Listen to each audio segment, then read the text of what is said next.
حضرت نظام الدین کے بیانات کے لیے ہمارے چینل کو سبسکرائب کریں۔ غزوہ موتا جو ہوا ہے وہ اس زمانے کا یمن ہوگا، ہو سکتا ہے آج کا اردن ہو، جہاں 3 صحابہ کو ذمہ دار بنایا، جعفر بن ابی طالب، زید بن حارثہ، عبداللہ بن رواحہ رضی اللہ عنہ، اور یوں فرمایا کہ اگر یہ تینوں شہید ہو جائے تو مسلمان پھر مشورہ کر کے جسے چاہے امیر بنا لے۔ ایک یہودی اس وقت جماعت روانہ ہو رہی تھی، کیونکہ اس وقت تک یہودی مدینہ منورہ میں رہتے تھے، آپ کی گفتگو سن رہا تھا، جماعت روانہ ہو گئی، اس نے قسم کھا کر یہ کہا یہودی نے، جو دشمن اسلام، دشمن محمد رسول اللہ صلی اللہ علیہ وسلم تھا، کہ یہ تینوں آدمی تو ضرور شہید ہوں گے، اس لیے کہ ہو نہیں سکتا کہ محمد صلی اللہ علیہ وسلم نے ان کی شہادت کی نشاندہی کی ہو اور ان تینوں میں سے ایک بھی بچ جائے، تینوں شہید ہو۔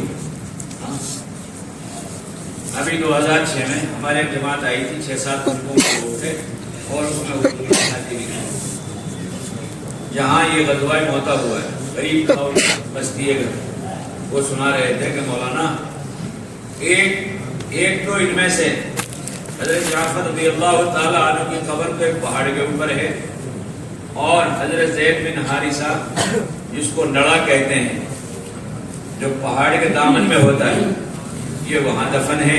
عبداللہ بن رواحہ ایک بڑا ٹیلہ ہے مٹی کا، اس پہ ان کی قبر ہے، اور جب آپ اس علاقے میں جائیں گے تو آپ کو میلوں سے خوشبو آنی شروع ہو جائے گی، میلوں سے۔ حضرت ابو ایوب انصاری رضی اللہ تعالیٰ عنہ کا جنازہ استنبول میں دفن ہوا ہے، اس لیے کہ اس جماعت کا آخری پڑاؤ استنبول تھا، سمندر کے پار۔ اور بڑا لمبا قصہ ہے، حضرت ام حرام بنت ملحان رضی اللہ تعالیٰ عنہ کی وہی دفن ہے ترکی میں، ان کا سفر ہوا ہے عثمان رضی اللہ تعالیٰ عنہ کے زمانے میں، اور دعا کرائی اللہ کے رسول صلی اللہ علیہ وسلم سے، اللہ کے رسول صلی اللہ علیہ وسلم سے رشتہ داری میں آتی ہے حضرت ام حرام بنت ملحان رضی اللہ تعالیٰ عنہ، اتنی سمجھدار اور اتنی بہادر اور اتنی ذہین عورت تھی کہ اللہ کے رسول صلی اللہ علیہ وسلم بعض سفر میں اس کو تشکیل کر کے خود اپنے ساتھ لے کر جاتے، آپ ان کے گھر میں آرام فرما رہے، آپ کی نیند کھلی، آپ مسکرائے، اور اس نے عرض کیا کہ اللہ کے رسول آپ کیوں مسکرائے؟ آپ نے فرمایا کہ مجھے میری امت کی جماعت دکھائی گئی، اللہ کے راستے میں سمندر کا سفر کر رہے ہیں، اور میرے صحابہ ایسے جا رہے ہیں سمندر پر جیسے بادشاہ تختوں پر بیٹھے۔ اس نے فوراً عرض کیا کہ اللہ کے رسول آپ دعا فرما دیں کہ میں بھی اس جماعت میں چلی جاؤں۔ آپ نے فرمایا کہ تم بھی اس جماعت میں جاؤ۔ یہ اپنے گھر کے کام میں لگ گئی، اور اللہ کے رسول صلی اللہ علیہ وسلم پھر ٹیک لگا کر آرام فرمانے لگے۔ پھر آپ کو نیند کا سا غلبہ ہوا، اور پھر اچانک آنکھ کھلی، پھر مسکرائے، پھر اس نے وہی سوال دہرایا، پھر آپ نے وہی خواب بتایا، پھر اس نے دوبارہ درخواست کی کہ اللہ کے رسول آپ دعا فرما دیں۔ آپ نے فرمایا کہ تمہارا ایک ہی سفر ہوگا اور اسی میں تمہاری شہادت ہو جائے۔ حضور اکرم صلی اللہ علیہ وسلم دنیا سے تشریف لے گئے، ابو بکر خلیفہ بنے، وہ بھی دنیا سے چلے گئے، حضرت عمر کی خلافت کا زمانہ آیا، تقریباً 6 سال سے بھی زیادہ کی مدت ہے، حضرت عمر بھی دنیا سے تشریف لے گئے، پھر حضرت عثمان غنی رضی اللہ تعالیٰ عنہ کا دور آیا، اور سب سے پہلی سمندر کی جماعت کی جو تشکیل ہوئی ہے وہ حضرت عثمان رضی اللہ تعالیٰ عنہ کے زمانے میں ہوئی ہے، اور پھر امیر معاویہ رضی اللہ عنہ کے ساتھ مستورات کی جماعت طے ہوئی۔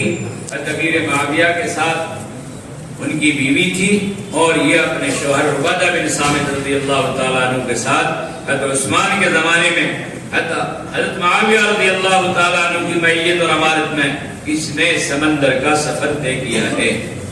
اور یہ جماعت کہاں گئی تھی؟ ارے جماعت جہاد کے لیے گئی تھی. ایئر کنڈیشن مکان نہیں تھا کہ بھی ہماری جماعت کا قیام نہیں ہو سکتا. نئے نئے گھر تلاش کرو مستورات کی جماعتوں کے قیام کرانے کے لیے. سارے تکلفات چھوڑ دو. بے پردگی ہے مکان میں، جماعت خود انتظام کر لے گی. گھر والوں کے ذمہ کوئی بوجھ نہیں ہے، جماعت خود کھانا بنائے گی.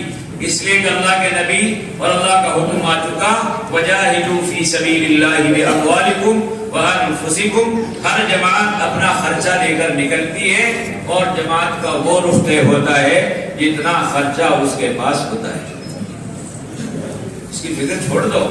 ہاں، نئے نئے مکانوں میں جو مستورات کی جماعتوں کو داخل نہیں کرو گے میرے بھائیوں، گھروں کا ماحول نہ دیندار بنے گا، نہ گھر کی عورتوں کا ذہن اللہ کے راستے میں نکلنے کا بنے گا.